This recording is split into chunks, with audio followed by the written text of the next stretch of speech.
Pozdravljeni. Danes bomo povedali nekaj besed o načrtovanju kariere. Poklicna kariera je vsekakor pomembna. Saj v povprečju delamo 40 ur na teden, običajno okoli 40 let dolgo. Zato je ta izbira kariere zelo pomembna. Predvsem se moramo sami odločiti, katera izbira je za nas najboljša. Pomembno je, da si zamislimo, kakšno karierno pot si želimo in predvsem, kaj je najpomembnejše merilo uspeha za nas osebno. Vprašati se moramo, ali se vidimo v nekem delu dan za dnem, leta dolgo. Predvsem moramo skušati poiskati pravo razmerje med zadovoljstvom v poklicu in med zaslužkom. Na srečo računalništvo in informatika nudita zelo široke karierne odločitve in številne možnosti kariernih poti. Vsekakor pa je na tem področju potrebno stalno izobraževanje in zato so karierne spremembe prav gotovo tudi smiselne. Vprašati se moramo, kaj lahko že med samim študijem naredimo za kariero. Kot prvo je smiselno seveda doštudirati v rednem roku, se truditi za dobre ocene, potem pa tudi obiskovati karierne sejme, da spoznamo, kakšne možnosti se recimo odpirajo vsaj v nekem ožjem oziroma domačem okolju. Velja izkoristiti tudi možnosti mednarodnih izmenjav. Vsekakor, če že odhajate na izmenjavo, je smiselno izbrati dobro univerzo, toda te izmenjave so koristne zaradi različnih razlogov. Zaradi spoznavanja mednarodnega okolja, zaradi izpopolnjevanja tujih jezikov in tako naprej. Povpraševanje po študentskem delu na področju računalništva je veliko. Toda svetujem, da se v študentskem delu spustite samo v takšni meri, da ne trpi vaš redni študij. Smiselno je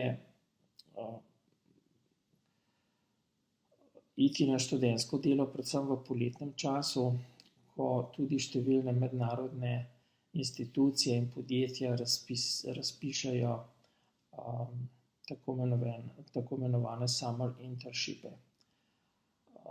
Smiselno je vsekakor v študijskem času tudi izpopolnjevanje tujih jezikov. Angleščina je tako rekoč nujna za vsakega računalničarja, koristijo pa seveda tudi drugi tuji jeziki.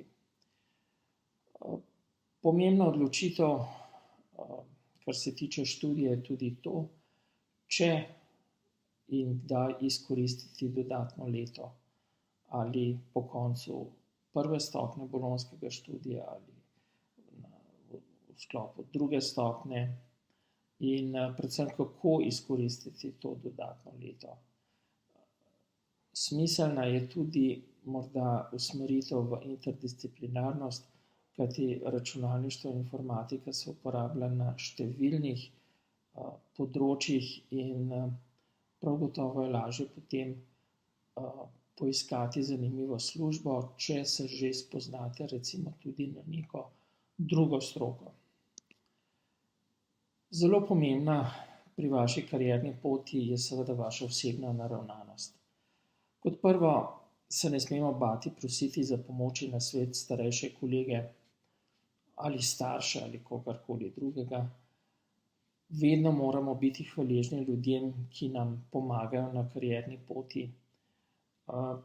Ne smemo si dovoliti, da bi obtičali v nezadovoljivi situaciji, recimo v neki službi, s katero nismo zadovoljni ali nismo zadovoljni s človeškimi odnosi in podobno.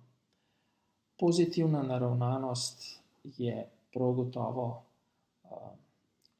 koristna in željena lastnost v vseh kolektivih. Na začetku karierne poti je prav gotovo smiselno, da več poslušamo, kot govorimo, predvsem pa ne smemo izgubiti kompasa za sledenje kratkoročnim ciljem.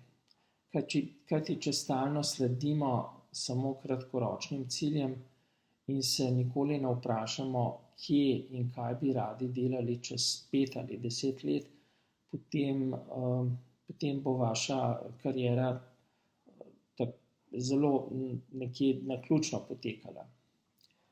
Pomembno se je tudi zavedati, da so delovne navade in samodisciplina za uspeh veliko bolj pomembne od vaše inteligence. In na tem linku si lahko preberete eno osebno zgodbo, ki se začenja z znamenitim testom, marshmallow testom, ki so ga izvedli v 60. letih. Predvsem je za našo kariero zelo pomembno, kako lahko kombiniramo naše zasebno in poklicno življenje, koliko se to prepleta in tako naprej. To v končni fazi sodi v to širše vprašanje sreče v življenju, na kakšen način bomo iskali to srečo in koliko jo bomo lahko dosegli. Dileme, ki se danes marsikateremu študentu oziroma diplomantu računalništva in informatike postavlja je, ali je smiseln odhod v tujino zaradi boljšega zaslužka ali boljših kariernih možnosti. Zaradi sodobne tehnologije interneta je danes možno tudi delo za tujino od doma. Na področju računalništva se pojavlja tudi ta kultura startup podjetij, kjer je potrebno prav gotovo na začetku veliko garati, veliko časa in truda vložiti za uspeh, ki kasneje pride ali pa tudi ne. Zanimivo je, da so številne kariere na nek način bimodalne. Ljudje si najprej potrudijo poskrbeti za finančni oziroma materialni uspeh in so zato pripravljeni delati več in delati tudi stvari, ki jih posebej morda ne veselijo. Šele potem, ko pride ta materialni uspeh, se pa lahko morda usmerimo v to, kar nas v resnici veseli. No, veliki slikar Pablo Picasso je poudaril, da si naj ne bi v našem življenju smeli dovoliti neko dihtonomijo, da bi delali samo zato, da bi lahko uživali v našem prostem času.